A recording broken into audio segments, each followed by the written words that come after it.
Correct. Now let us go through the derivation of the relationship between the focal length and the radius of curvature. Okay, so first of all, what we are going to use, there are two methods. There are two ways how to use this. Now, the method that appears in your book is what we call the object, and this object is a point object. So it is a point object. So there are two objects. We have a finite object and we also have a point object. So the derivation that we have here, we have a point object, and let us see.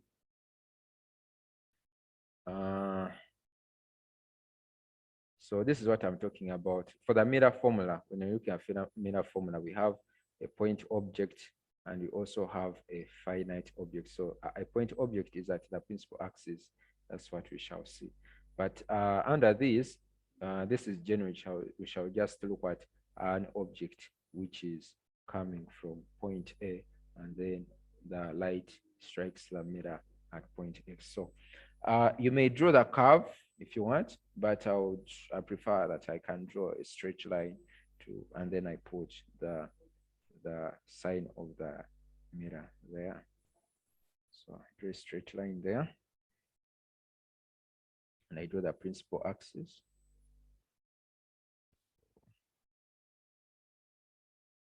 Like that. So now I will zoom in there for you to see very well. And then we have, because you are looking at a concave mirror, I'll have that drawn to show that it is a concave mirror. Now, the first thing that you have to know is that there is an object here at point A. At point A, there's an object, so I will draw a straight line to show light coming from that object from point A. Okay. So we say that that ray or rays that is parallel to the principal axis, where does it meet? It meets the focal point. So first of all, I have the pole, and now I can put my focal point there. So I can put the focal point. I can have my good demarcations, say 1, 2, 3, there, 1, 2, 3, there. Okay, sorry about that. So it means that here I have the F, and here I have the C, which is the center of curvature. Now that ray that comes from from point A meets the mirror at point X. Then after reflection, it should be able to pass through the focal point or the principal focus. So something like that. So we have that like that. Now you should know that there is this ray that comes from the center of curvature. This ray that comes from the center of curvature touches the mirror at point X at an angle of 90 degrees. So if we have a ray from this center of curvature touches the mirror at an angle of 90 degrees, so we expect that ray to be reflected back through the same path. So I'll draw this ray like this. And this ray, it will bisect this angle which is here into two, because for it, it is normal to the mirror. So of that. So once the light goes and then comes back. So if now we look at this, so if this is a ray that is normal to the mirror here, it is normal to the mirror. Why? Because this mirror is curved. It is curved. This point here is curved. So if this point is at 90 degrees, so it means that this ray here is normal to the mirror. And it means that if this angle here is alpha altogether, if this angle is alpha, like that is alpha, then it means that also this angle which is here is also alpha, because this will be like the incident ray and this is the reflected ray. So at the point here of incidence, the angle of reflection is equal to the angle of incidence is equal to the angle of reflection. So this is the angle of reflection. This is the angle of, so this is the angle of incidence. This is the angle of reflection. Okay. Now you should know that when you see this angle here, this angle which is here, it is the same as this angle. Are we together? So before we proceed, like what they have written here is very important, and you should always write it when you're deriving, and you say that the ray AX is parallel, or it is a paraxial ray. It is a paraxial ray, is a paraxial ray,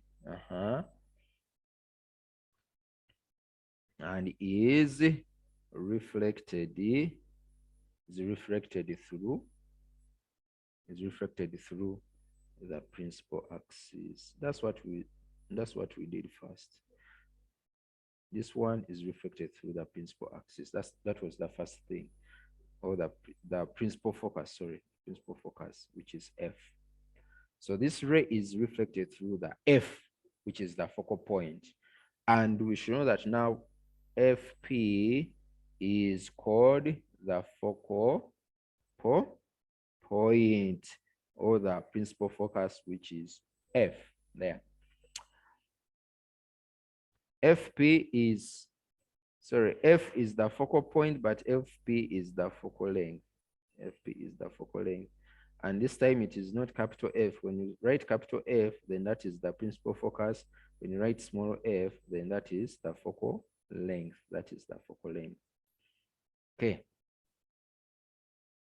I think I've had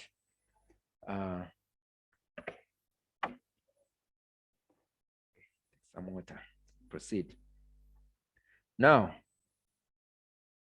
you should know that at if this ray here, this is what I was saying. If this ray is incident on the mirror here, it will be reflected along the same path. It will be reflected along the same path. The ray from point C to X will be reflected along the same path. But if you are saying that if C is the center of curvature, then CP is the radius of curvature. So you can say the radius of curvature,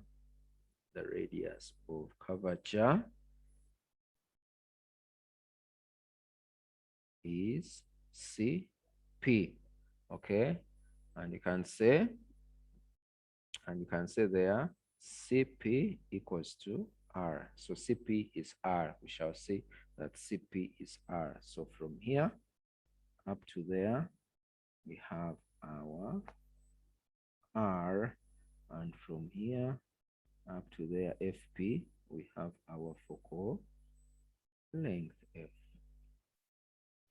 Okay, now we go back to the angles that I've been talking about. So angle, so the other thing, number 3 is that angle AXC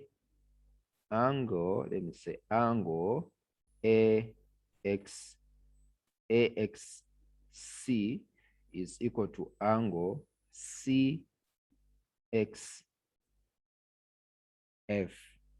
okay, which are equal to alpha, and then brackets they have said that is the law of reflection. Okay, then the other part is angle. You can see angle AXC is equal to angle XCP, which is also equal to alpha. So this angle here, XCP, is also alpha. So it's also equal to alpha, and these are alternating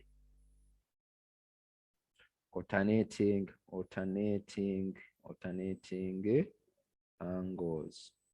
So angle CXP can be equal to angle AXC, or angle AXC is equal to that. It's the same thing.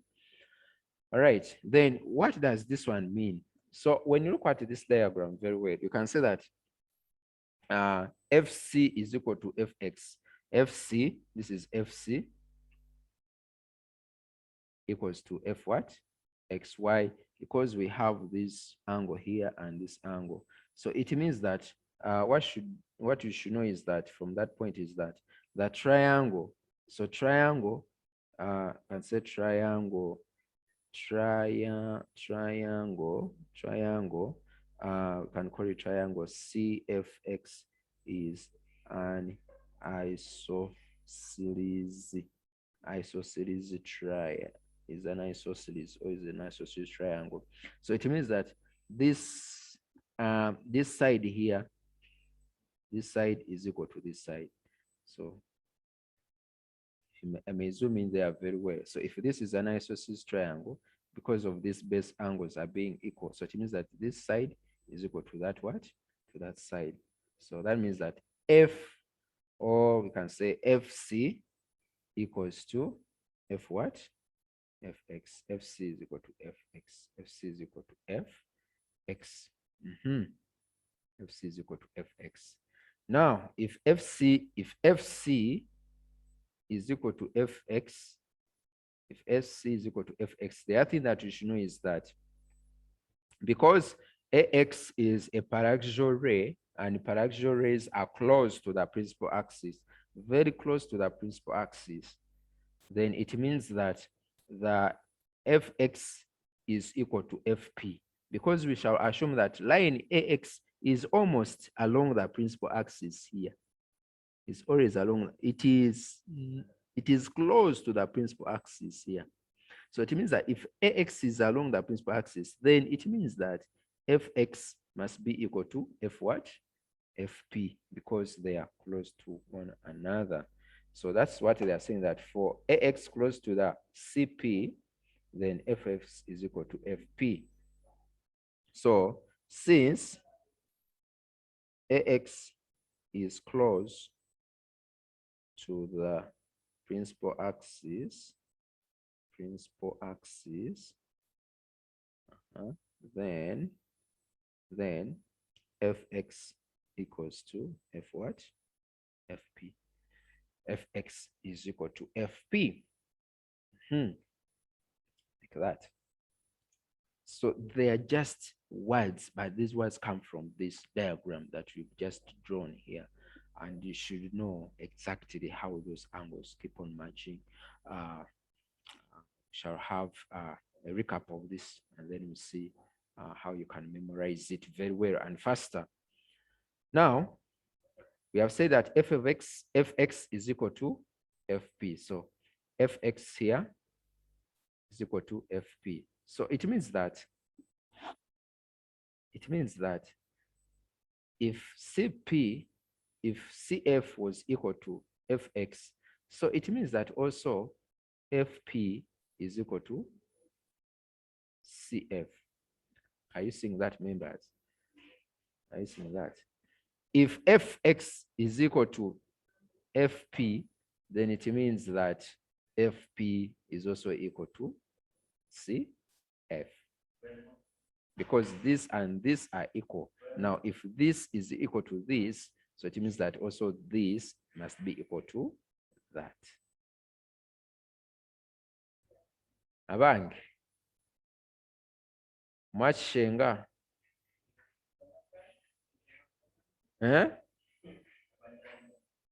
Sandra? Yes. Do you get it? Okay, so we shall proceed and we shall say that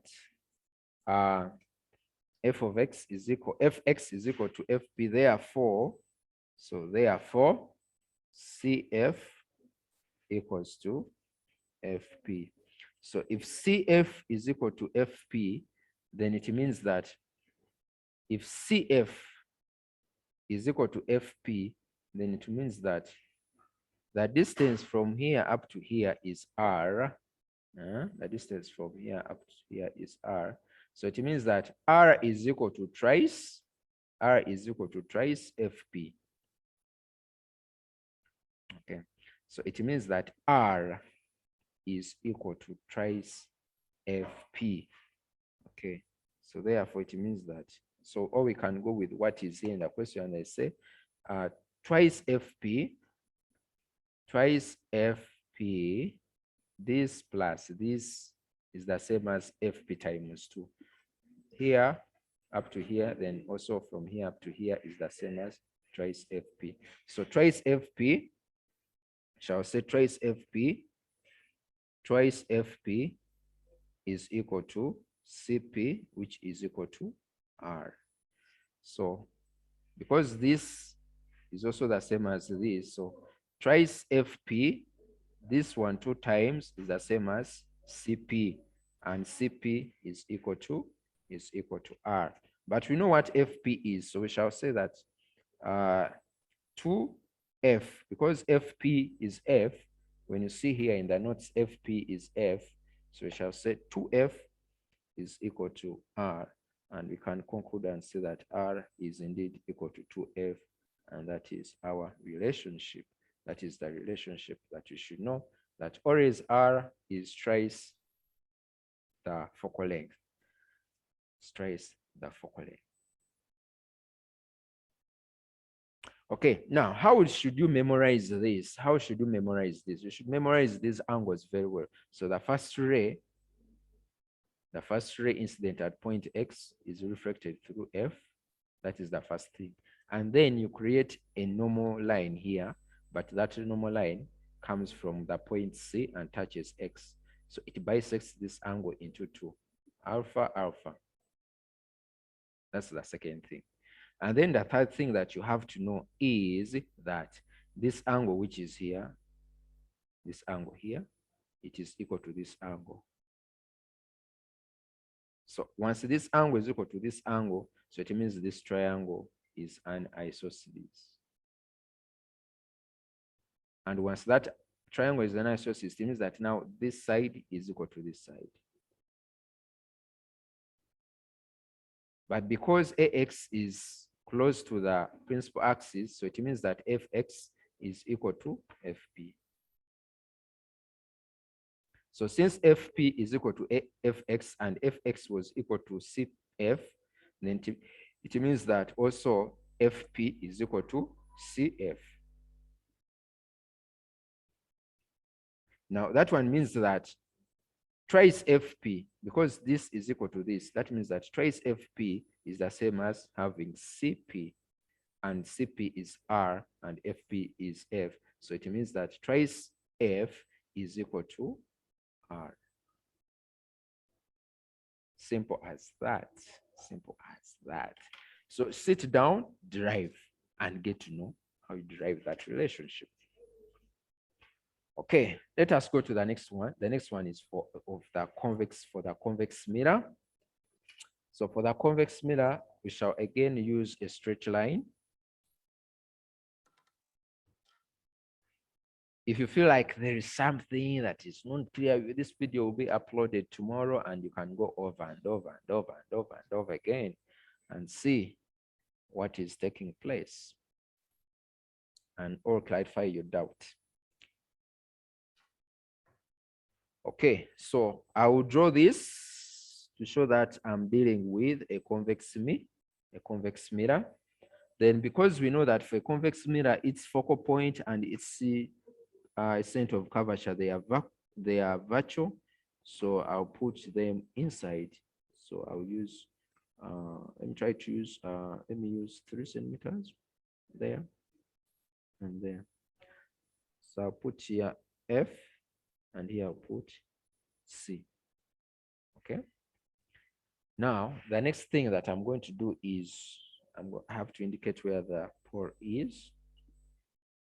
So I have a ray. This ray is coming from point A somewhere here, and point A somewhere here, and it is incident on this kind of mirror. So this is A. At point X, that's where the ray touches the mirror. And then this ray that is always parallel to the principal axis is reflected. It appears to come from the focal point after reflection. So I'll put this, and I'll draw straight line there, but I'll draw a dotted line here because these are apparent rays. Okay, and that's how it will appear like that. Okay, now what I have to create is, who can tell me? The next part is, what is the next thing to do? The next thing to do? The next thing to do? Who's following? Who's following, members? Who's following? What is the next thing to do?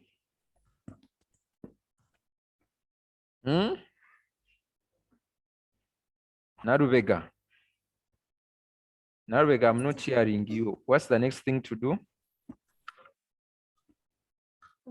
Another ray passing through the center of curvature, touching point X is reflected back through the same path. Correct. So there's another ray here passing through the center of curvature, and it is reflected back along the same path. Thank you very much, Mary, for following. So there, and here I have dotted lines there. Okay, like that. So this ray comes and then goes back like that. So now, if this is the angle of incidence here, and this is the normal here, this angle, this ray here is the normal, because for it touches the mirror at 90 degrees. And if this angle here is alpha, so it means that also this angle is what? It's alpha. So the angle of incidence is equal to the angle of reflection. And if this angle here is alpha, so okay, we can first write some things. We can first note down, and we can say that maybe this is this is the focal length that we are talking about. And this one here is this is the radius of curvature that we are looking for. And then we can come back here in our notes here, and we say that a ray AX, which is parallel to the principal axis, is reflected through the principal focus. It's very important you note those things down. So a ray AX parallel to the principal axis is reflected through point F, which is the principal focus. Then the other part that the other sentence that should come next is that we should introduce the focal length. So we can say FP equals to the focal length in brackets small f. The next thing is that for you to introduce the C, this ray that you have drawn the C. So if C is the center of curvature, then if C is the center of curvature, then CP is the radius of curvature of the mirror. So what is the radius of curvature is CP. So we can say CP equals to R, and that is the radius of curvature. Okay, now we proceed to the next thing is that now we are going to deal with these angles. And the first angle we have dealt with is this angle. So I'll call this point X, then we shall call this point B, and this one D. Okay, and then from there, we are going to deal with the angles. So we are going to say that the angle from here, the angle AXB is equal to the angle BXD, and in brackets, we write the law of reflection. So we write angle AXB equals to BXD, which is equal to alpha, brackets, it's the law of reflection. Then the other part that we have to connect together, the angles we have to connect is this angle here. So if this angle is alpha here, and you can see this angle is in straight line, and you can see this ray is the same ray which is here, straight up to point C. So if this angle is alpha, so it means that also this angle here is also what? Is also alpha. So we shall say that angle FPCX, angle PCX, or what did I call it here? XB is equal to XCP. Yeah, XCP. So that's what they call it. So PXX is the same as XCP. So we can say angle number 2 or number 5, angle AXB equals to angle XCP, which is equal to alpha, and these are alternating angles.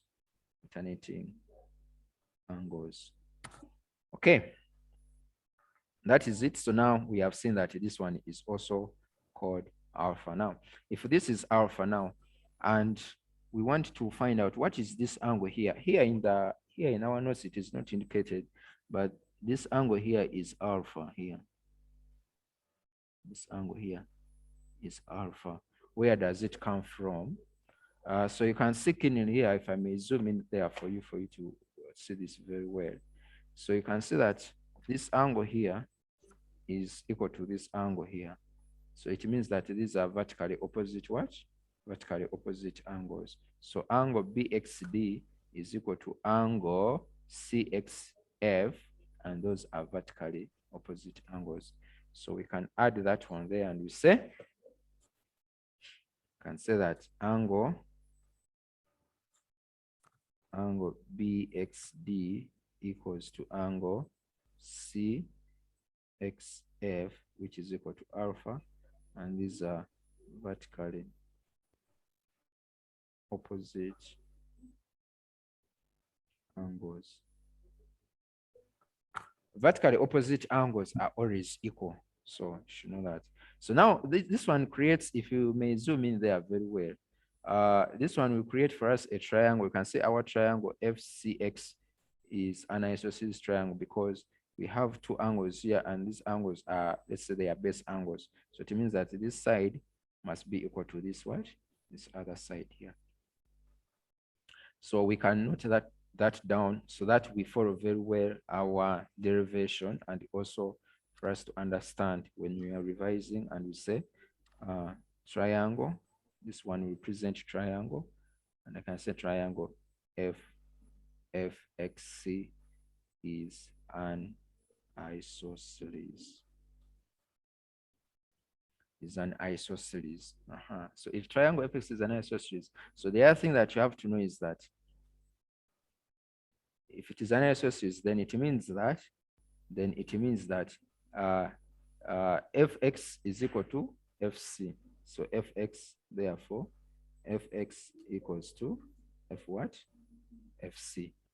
Fx is equal to fc. This fx must be equal to fc. Now we are going to bring in the element of having ax being paraxial or being close to the principal axis, and we shall say that since ax is close to the principal axis, okay, then so if it is close to the principal axis, then it means that xf is equal to pf or fp. So you can say fx is equal to fp. Therefore, so you can say therefore fp equals to fx. Fp equals to fx. So in this diagram here, if we have fx being equal to fp, so it means that this is equal to this. Now, if this is equal to this and this was equal to that, then it means that this is equal to that. So if this is equal to this, that means that trace fp is equal to CP. Are we together? Twice, because this is equal to this. So it means that we can have FP 2 times this distance, which is here, the same distance, which is here. So twice FP is equal to CP. So we can say, therefore, again, we can say twice 2FP then is equal to CP. But remember what FP is, because you said FP. FP is the focal length here, so we shall just say 2F. And CP is R, so we shall come and say 2F. Shall say 2F equals to R. So someone can conclude and say that, therefore, R is equal to 2F. And that's how we get the relationship between F and R of a convex. Let me show you, because you don't, of R and F of a convex. Okay, of a convex mirror. Any question?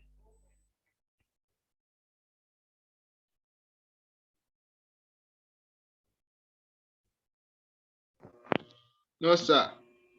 Have you understood? Very well, sir. Very well. Okay. I think everyone has understood very well. So our next part that we shall look at this on Friday is the mirror formula. So derivation of the mirror formula. So here they use what we call a point object. So this is a point object which is here. And this point object, the rays come from this point object to the mirror. And the way you see it, the way we have been elaborating this one, it is almost the same thing. So here we have an object here, and then it is incident on the mirror here at X, but it is reflected through point F. So at this point here, this is where, okay, this is not point F, but what you should know is that this is the image. This is where the image is. So if you have the object, then this is where the image is. And then the ray that comes from the center of curvature is reflected along the same path. So for it to appear as if it's a normal to this. So always the normal is always passing through we always pass through the center of curvature here. But you should know is that the difference is that here, this is the object, and this point here is the image.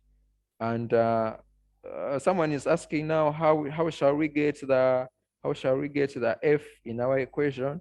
We shall get to the F in our equation when we consider CP, the distance CP, because the distance CP is twice F. And once we have twice F, I think you can see it somewhere here, 2H somewhere here like this. That's where it comes in. So we shall see that we have 4 minutes left. I don't think that this time is enough for us to go through this. Should we?